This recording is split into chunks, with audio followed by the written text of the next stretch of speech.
Sobat Women's Talk, kita kembali berjumpa bersama dengan saya Rosalyn Chiu, dan di episode Women's Talk kali ini saya akan mengajak pemirsa untuk jalan-jalan. Saya sudah berada di pabrik, salah satu pabrik dari Penn Brothers yang kita tahu merupakan perusahaan garment terkemuka di tanah air, memproduksi berbagai produk untuk mancanegara ya, begitu mulai dari kalau kita tahu Adidas, kemudian Uniqlo, North Face, Arc'teryx, kemudian Hugo Boss dan berbagai brand-brand terkemuka lainnya. Kita akan melihat perjalanan dari Penn Brothers ini selengkapnya seperti apa. Jadi jangan kemana-mana, kita tetap ikuti Women's Talk.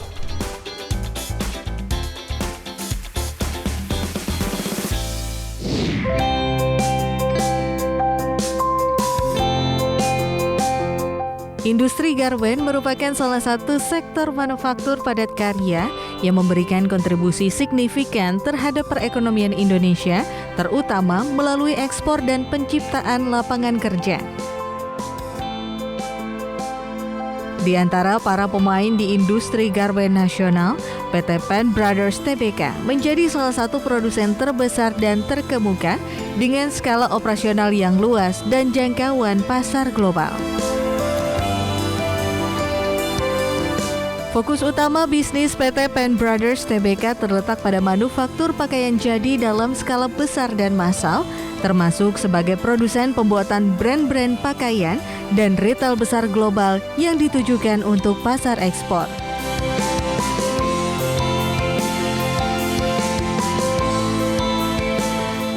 Sebagai informasi, industri garmen dan produk tekstil nasional tengah mendapatkan angin segar dari hasil negosiasi perdagangan antara pemerintah Indonesia dan Amerika Serikat, di mana penyesuaian tarif dari 32% menjadi 19% diyakini akan memperkuat sektor TPT yang sempat tertekan akibat melemahnya permintaan global dan ketatnya persaingan pasar.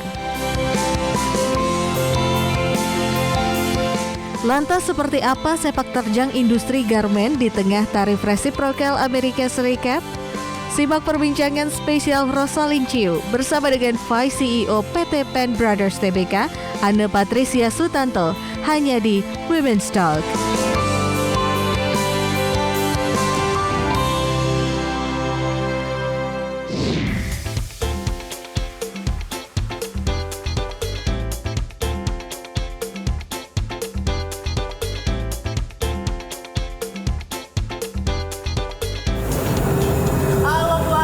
Halo, apa kabar juga? Kabar baik Ibu? Baik. Oke, thank you banget. Pemirsa Women's Talk, kita sudah bergabung bersama dengan Ibu Anne Patricia Sutanto yang merupakan Vice CEO dari PT Penn Brothers Tbk. Senang sekali ketemu Ibu, terima kasih sudah menyempatkan waktunya di Women's Talk. Senang sekali kalau lihat Ibu, Vibe-nya selalu semangat, selalu positif gitu ya. Harus, perlu. Iya, oke. Wajib. Tadi sebelumnya kita udah sempat jalan-jalan Ibu, Yes. lihat macam-macam gitu ya aktivitas yang dilakukan di sini. Kalau boleh tahu Bu, ini tuh berarti salah satu pabrik dari 4 ya? Total sebenarnya satu dari 4 perusahaan. Oke. Tapi untuk pabriknya sendiri kita ada beberapa pabrik. Kurang lebih kita ada 9 plus. Total ada 12, tapi di 5 lokasi. Ini salah satu lokasi dari pabrik PT Penn Brothers, tapi perusahaannya adalah PT Panca Prima Eka Brothers di Tangerang. Panca Prima Eka Brothers yang Betul, berada di di Tangerang gitu ya. Betul. Boleh di-share sedikit Bu, kalau untuk pabrik yang ada di Tangerang ini sendiri fokusnya mungkin di antara berbagai anak perusahaan itu seperti apa?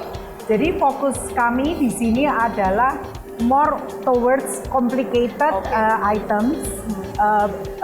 Most of all adalah outerwear, jadi seperti kayak jaket maupun performance wear untuk technical sports. Tapi next kita juga fokus di athleisure. Kenapa di athleisure? Karena athleisure membutuhkan bahan-bahan yang performance. Dan juga kita di sini juga mensupport para brand untuk Gore-Tex item yang ada hubungannya dengan Gore-Tex license dari USA.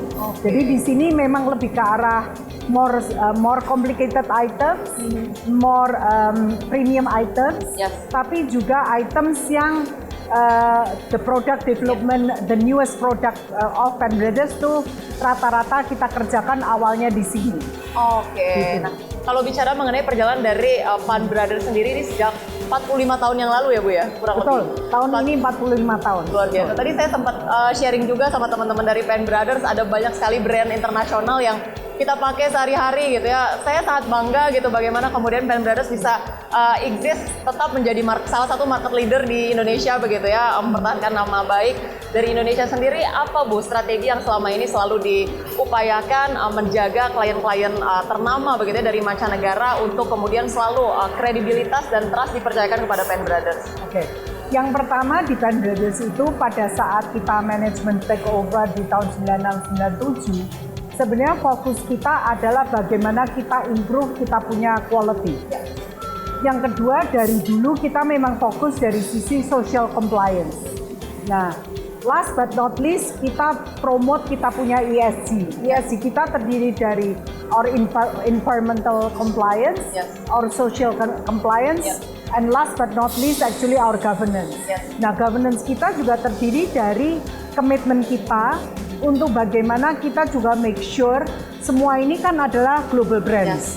Bagaimana intellectual property dari para global brands ini kita bisa maintain, kita bisa jaga, walaupun itu merupakan kombinasi product development antara kita dengan the brands, tapi IP-nya juga tetap kita support the brands because the brands has gone through all the promotions, has gone through all the development with us. Nah, makanya itu yang membuat para brands itu juga comfortable. Jadi in parts Penn Brothers kita kolaborasi dan koordinasi dengan para brands adalah key-nya kita, juga dengan seluruh stakeholders dan supply chain kita. Baik. Itu dia bagaimana kemudian Penn Brothers selalu mengedepankan prinsip-prinsip dari environmental, social, dan juga governance. Itulah strategi bagaimana kemudian memperluas pangsa pasar dari waktu ke waktu begitu ya. Betul. Mungkin boleh di-share Bu, untuk saat ini pangsa pasar utama kita itu sebetulnya negara-negara kawasan mana saja sih Bu? Oke. Sebenarnya di Penn Brothers sendiri, the brands yang kita cater itu adalah US dan Europe dan juga Japan brands. Juga ada Australian atau New Zealand brands. Tapi sebenarnya destinasi yang kita kirimkan adalah berdasarkan informasi atau PO dari para global brands itu sendiri. Dan para global brands itu rata-rata berada di 160 negara ya tujuan. Jadi kalau ditanya Penn Brothers ini sebenarnya ekspor kemana aja? Saya selalu ngomong ekspor ke seluruh dunia karena kebetulan global brands dikatakan global karena mereka sebenarnya juga presence-nya adalah di seluruh dunia. Hanya mungkin negara-negara yang konflik mereka tidak berada.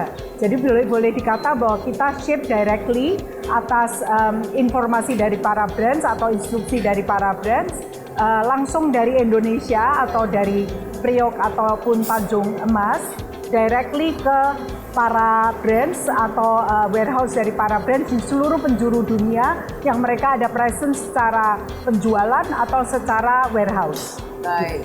Baik, Bu Ana, kita bicara mengenai sumber daya manusia ataupun para tenaga kerja yang ada di Penn Brothers ini. Mungkin kalau boleh di-share secara persentase, ini lebih banyak wanita pasti ya Bu ya? Komposisinya seperti apa sih Bu? Kita berusaha tidak mendiskriminate anyone. Dan gender equality ada. Karena kalau 90% perempuan dan 10% laki-laki sebenarnya terjadi gender inequality kan secara gender. Jadi memang yang kita promote waktu itu akhirnya siapapun yang memang punya meritocracy masuk dari segala sisi level itu qualified. Bisa dari bawah, bisa juga dari outside. Ya. Nah, sehingga saat ini posisi Penn Brothers 30% adalah laki-laki secara grup ya, 70% perempuan. Bukan karena kita tidak respect sama perempuan, kebalik. Kita ingin ada gender equality in any sense. Tapi di dalam sistem leveling, middle level up, sekarang hampir 40% women, 60% adalah men. Jadi dulu kan malah kebalik, 10-90. Dan di level operator, 70% women, 30% adalah men. Baik, gitu. luar biasa bagaimana kemudian dari segi gender equality ini juga bertransformasi begitu ya, terbukti dari posisi dari Bu Ane sendiri di pojok pimpinan sebagai seorang wanita begitu ya, sangat beragam begitu ya, dari pengerjaan di pabrik maupun di back office begitu ya. Betul. Bu Ane, kita masih akan bahas lebih lanjut terkait dengan produk-produk dari yang disediakan ataupun yang dihadirkan oleh garment dari Penn Brothers, dan juga perjalanan dari Penn Brothers seperti apa, kita akan bahas lebih lanjut, tapi kita akan jeda terlebih dahulu pemirsa Women's Talk. Jangan kemana-mana, tetaplah bersama kami.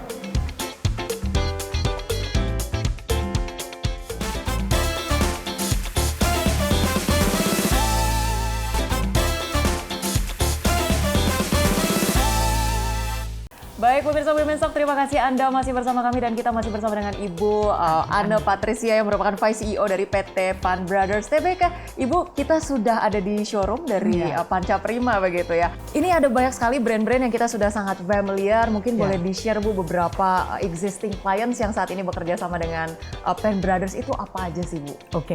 Khususnya di PT Panca Prima ini memang ada beberapa brand seperti kayak Arterix, Descente. Ini jadi produknya Bu ya? Produknya nih Arterix, terus tadi Descente ada yang di situ, ya Gore-Tex, terus juga ada Hoka, dan juga kita ada produksi untuk Salomon, ya, dan Hugo Boss di situ. Ini adalah produk-produk yang memang kita produksi di sini. Ada Indeva juga, juga ada LL Bean. Tapi di pabrik Penn Brothers yang lain, kita memproduksi untuk Uniqlo. Kita memproduksi untuk Adidas, North Face, Lululemon, Lacoste, dan juga memproduksi untuk brand-brand seperti kayak Kathmandu juga di sini kebetulan. Dan memang kita adalah Gore-Tex license yang notabene adalah terbesar di Indonesia dan kemungkinan besar per saat ini adalah di Southeast Asia. Jadi dari Indonesia dan kita presence-nya memang di Indonesia. Luar biasa. Mungkin kalau bicara mengenai kemudian eksistensi kita sebagai perusahaan garment, bisa kita bilang market leader lah Bu ya di Indonesia. Untuk hal-hal yang bersifat performance maupun yang bersifat outerwear, betul. Mungkin bukan hanya di Indonesia ya, tapi di Southeast Asia. Di Southeast Asia. Kalau kita bicara mengenai kompetitor yang apple to apple, mungkin apakah itu dari Vietnam, dari Kamboja, atau seperti apa Bu?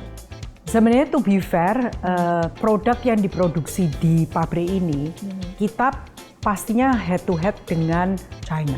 Ya. Kalau Vietnam maybe to certain level of products, tapi yang very complicated head to headnya sama China. Untuk pabrik kita yang lain yang lebih less complicated item, yes betul, memang kita head to head selain dengan China juga dengan Vietnam. Ya. Karena memang tingkat kompleksitinya dibanding yang diproduksi oleh pabrik ini agak berbeda. Gitu. That's the reason kenapa saya selalu ngomong sama seluruh teman-teman saya, juga semua komunitas, bahwa sebenarnya made in Indonesia ini bisa dipastikan kalau secara global supply chain ya, kualitas kita sudah diakui.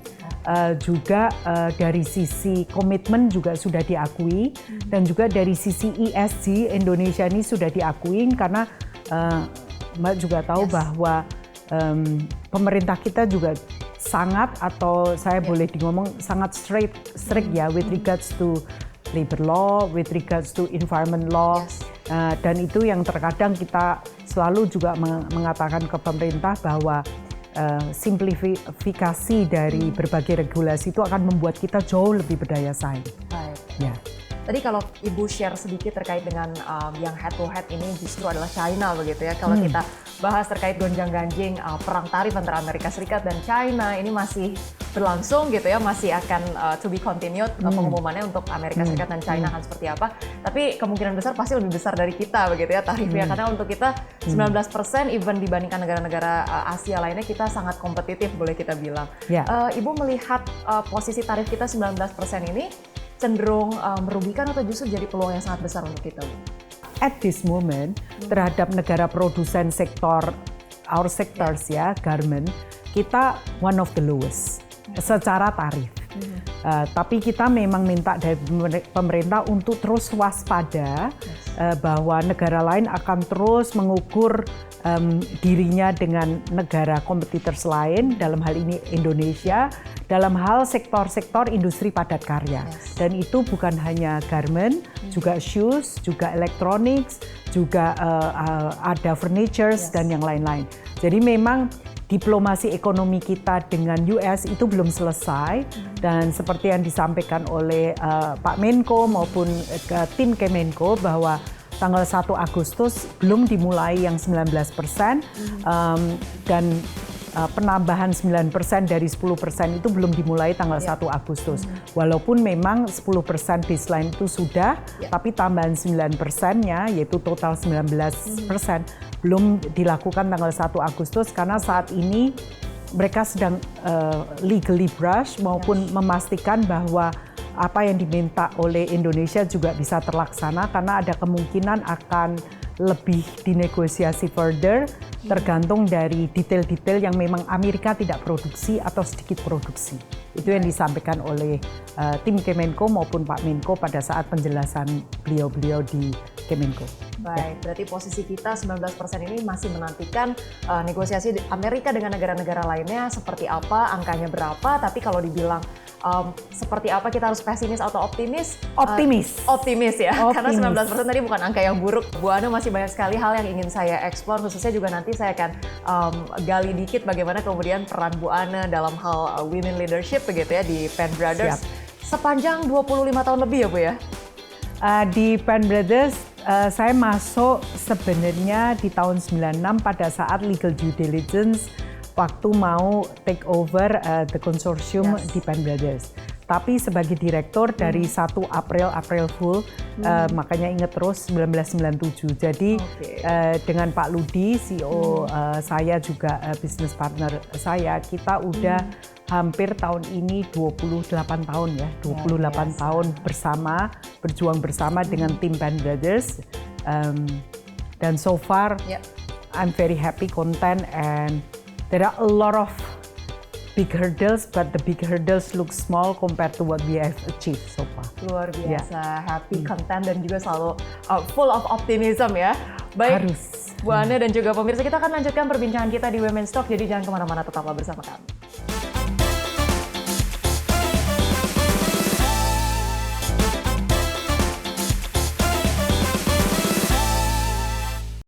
Baik pemirsa Women's Talk, terima kasih Anda masih bersama kami dan kita masih melanjutkan perbincangan kita dengan Bu Ana. Tadi kalau kita sudah berdiskusi tentang bagaimana kemudian tarif 19% ini bisa memberikan optimisme yang cukup besar kepada industri garment dan juga tekstil. Tapi kalau boleh di-share juga nih Bu, terkait dengan Penn Brothers sendiri sejauh ini tuh pangsa ekspor itu paling besar kemana aja sih Bu? Walaupun kemudian kita tahunya ke seluruh dunia, tapi secara persentase mungkin boleh di-share nih Bu. Sangat boleh. Jadi kalau dilihat dari datanya 2024, memang 25 sampai 26% dari destination produk Penn Brothers itu adalah ke Amerika dan Kanada dan sekitarnya. Dan kurang lebih ke Eropa itu antara 14 sampai 15%. Asia dan Pasifik termasuk Australia dan New Zealand itu sekitar 59 sampai 60%. Jadi memang komposisi kita walaupun dunia, tapi kalau kami lihat in the last 5 years memang brand juga memposisikan diri bagaimana optimalisasi perjanjian perdagangan yang dilakukan oleh Indonesia terhadap multilateral negara atau multi countries dalam Regional Comprehensive Economic Partnership maupun dengan beberapa country yang bilaterally kita ada agreement with. Jadi kalau dilihat komposisi seperti itu. Oke, tadi Asia Pasifik masih mendominasi ya Bu ya? Mendominasi secara destinasi, betul. Kalau kita bicara juga proporsi ekspor ke Uni Eropa ini kan cukup besar ya Bu ya. Dan betul. Terbaru juga kita mendapatkan akhirnya 0 tarif gitu ya ekspor kita ke per Januari 2027. Iya, responnya ini seperti apa nih Bu? Sangat estetik. Itu sebenarnya perjanjian yang kita sangat harapkan. Jadi saya selalu jogging sama teman-teman di Apindo maupun Kadin. Ini seperti kayak saya mengandung 9 tahun lebih, akhirnya ada kelihatan kapan saya melahirkan.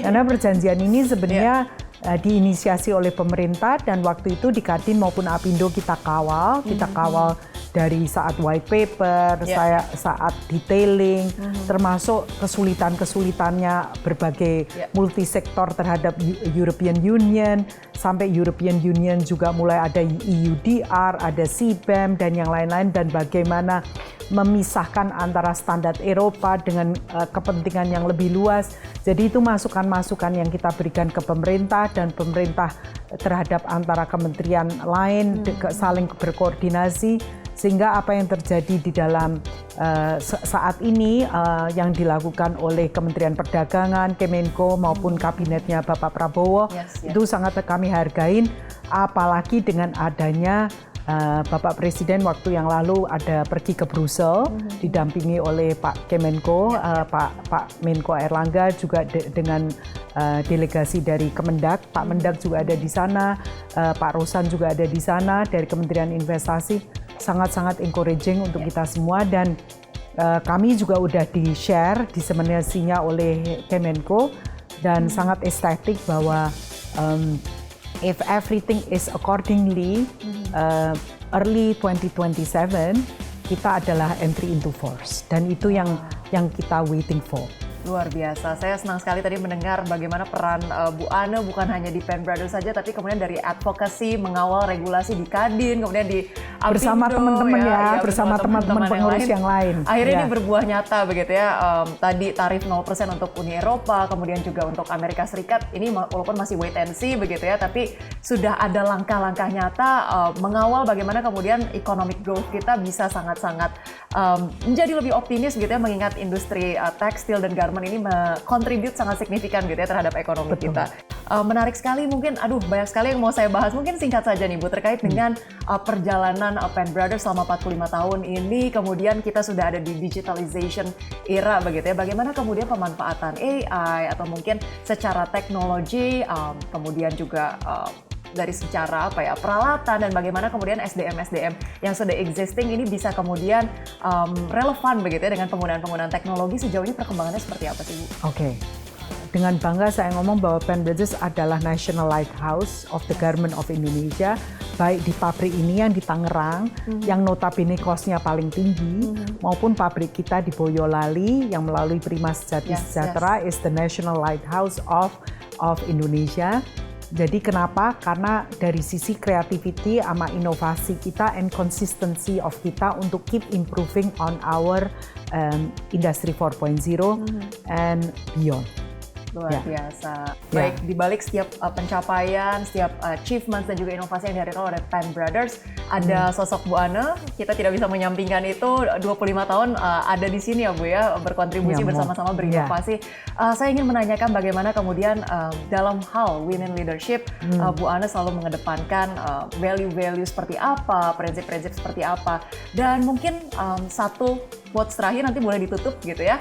Bagaimana kemudian semangat ataupun motivasi yang bisa Ibu berikan kepada setiap perempuan, bagaimana mereka bisa menggali capabilities mereka dan bisa menjadi sosok yang bahwa kita bilang passionate, selalu bisa menghadirkan hal-hal yang bisa jadi inspirasi untuk sesama, Bu. The reason if a lot of people ask me why you want to be part of this journey of garment, satu hal yang mungkin orang nggak paham bahwa yes, Pen Brothers is a PT yang harus gear in towards profit. Tapi sebenarnya kalau saya lihat in my journey of 28 years di Pen Brothers dari director di 1 April itu, kita ini sebenarnya kayak social enterprises. Why? Because the labor intensive company itu sebenarnya kasih dignity, kasih food to the table, and multiplier efeknya. Efeknya, positive effect is very good. Not towards our own workers, tapi juga towards surroundings. So this is what we do in Pen Brothers, bahwa kita punya culture IPEN. IPEN singkatan dari integrity. P adalah passion, because we have to be very passionate on the social entrepreneurship journey. We have to be action oriented, jangan hanya ngomong atau teori. last but not least, dan ini yang terpenting adalah kita harus punya nationalism. Dan nationalism Penn Brothers itu nggak usah jauh-jauh, kita ambil adopt ideologi bangsa ini yaitu Pancasila. I said to everyone, the team of Penn Brothers has to be a team, a solid team. It's not one man show or two man show. Yeah. It's a team. Kalau kalian nggak care about Penn Brothers, Yes. if you don't love Penn Brothers, if you don't care about Penn Brothers, please don't be part of us. Ya, ya. Because you are not qualified. It's as simple as that. Yeah, Jadi bukan S1-nya, S2-nya, atau SMA, atau lulusan apa-apa, no. But if you have a heart to care about our organization, then you are us. Luar biasa. Tadi Ya. dimulai dari integrity, passion, dan juga nationalism ya. Ya, dan action. Bagaimana kemudian ada banyak sekali multiplier effect dan juga domino effect dari satu keberhasilan setiap small steps, dari setiap keberhasilan dari apapun itu industrinya begitu ya, ternyata bisa berlimpah berkahnya begitu ya. Dan dimulai dari, saya tadi sangat senang begitu ya dengarnya bahwa ternyata segala sesuatu dimulai dari karakter begitu ya. Ketika punya karakter yang baik, panggilan yang baik, semuanya akan baik-baik saja begitu ya. Dan bagaimana kemudian tadi Ibu memberikan banyak sekali motivasi dimulai dari posisi manapun, selama kita selalu bekerja dengan baik, kita tidak mungkin bernasib buruk begitu ya. Correct. Terima 100%. kasih banyak. Terima kasih banyak Ibu Anne Patricia Sutanto selaku Vice CEO dari PT Penn Brothers Tbk sudah berbagi banyak sekali insight, sudah berbagi banyak sekali semangat dan juga motivasi. Semoga selalu sukses untuk Ibu Anne, selalu menginspirasi banyak perempuan, lebih banyak society di luar sana, dan pastinya sukses terus untuk Penn Brothers makin membanggakan tanah air. Terima kasih banyak Ibu Terima sudah kasih, bergabung Ya. di Women's Talk IDX Channel, dan pemirsa semoga perbincangan kali ini menjadi inspirasi, dan juga jangan lupa untuk selalu saksikan Women's Talk hanya di IDX Channel, your trustworthy and comprehensive investment reference. Saya Rosalyn Chu pamit undur diri, terima kasih dan sampai jumpa.